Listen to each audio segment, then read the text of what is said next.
EFDD, David Coburn. Thank you, Mr. Chairman. It's very nice to see you here. Very, very interesting. I read your CVs here, and I notice that none of you have ever actually run a business, either now or in the past. Anyway, I can only say that I've been in business for nearly 40 years.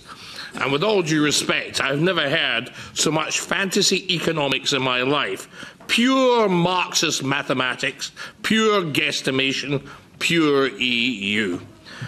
Your time and expertise, which you undoubtedly have, would be more efficiently and effectively used investigating the waste of money in the EU, where the good, hard-working taxpayers' money is squandered in this place in an appalling way, and more recently, very embarrassing for the European Union method by one of its members, moaning about citizens trying to minimise their tax exposure when EU assistants and APAs pay 15% tax and some MEPs pay no tax at all.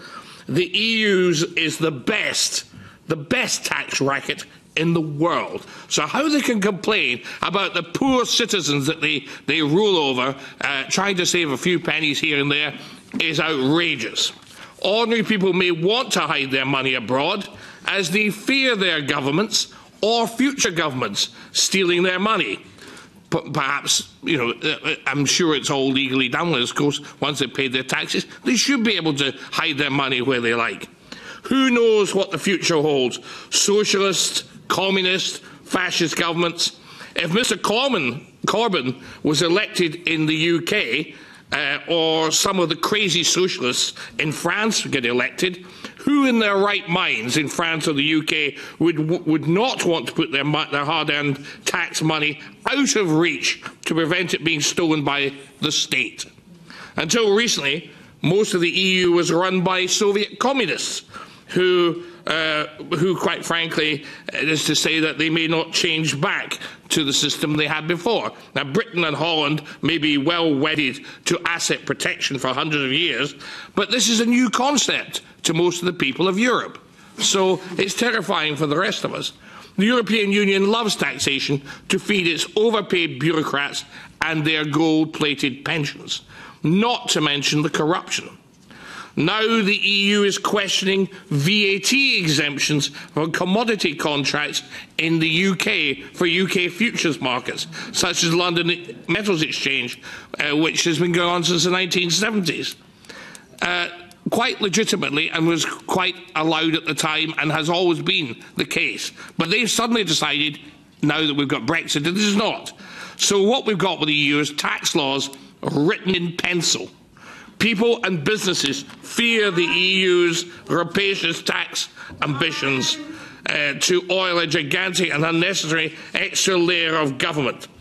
It's better if the public keep their money and circulate it. Better for the economy, better for employment, rather than give it to a bunch of bureaucrats who are going to squander it. The EU will have an even larger tax gap if it does not give Britain a fair Brexit.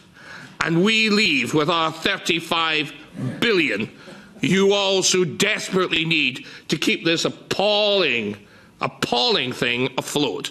And it will not do so for very long, in my opinion. And the Italians, I think, are going to show you the way as well. It's not just going to be Britain leaving. You'll probably see Italy, Hungary, the Czechs, and others.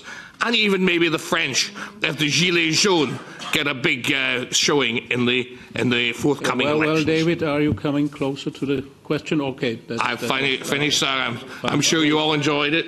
Okay, thank you. Perverse obviously doesn't, but then she never does. Well, thank you, David. I would just remark that I spent part of my life in the system run by Soviet communists, and I wouldn't wish it for you to go through. Well, it's something totally different. But does anyone want to comment within 30 seconds? No? Okay. Thank you. Fear of an answer or no answer at all. Okay, so let's go on. No answer. EPP, Tom van der Kenleraar.